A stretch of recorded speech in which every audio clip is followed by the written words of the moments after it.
बाबा राजकारण करू नको, राजकारण करू नको इथे.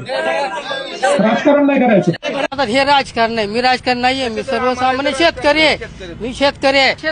महाराष्ट्राचे मुख्यमंत्री देवेंद्र फडणवीस यांचा ओल्या दुष्काळाच्या पाहणीचा दौरा सुरू झाला आणि मराठवाड्याच्या त्या दौऱ्यात ते गेले, हेलिकॉप्टरमधून उतरले, त्यांच्या बुटाला चिखल पण लागला नाही. दौरा संपूर्ण झाला आणि एका शेतकऱ्यांनी त्याच्या हातातोंडाशी आलेला घास गेला म्हणून महाराष्ट्राचे मुख्यमंत्री आले, हे आपल्याला काहीतरी मदत जाहीर करतील, आपल्या पुढच्या वर्षभराच्या खाण्यापिण्याचा प्रश्न आहे म्हणून त्या शेतकऱ्यांनी विचारलं, साहेब आता तरी तुम्ही मदत जाहीर करा, हेक्टरी किती मदत देणार आहे?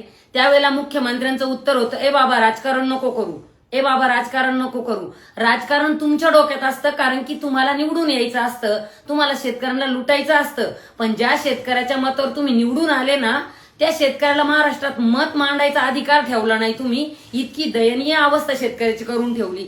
याच्यासाठी तरी कमीत कमी आपण महाराष्ट्राचे मुख्यमंत्री आहे, आपण शेतकऱ्याचा अपमान करू नये एवढे तर तुम्ही विचार करायला पाहिजे होता ना.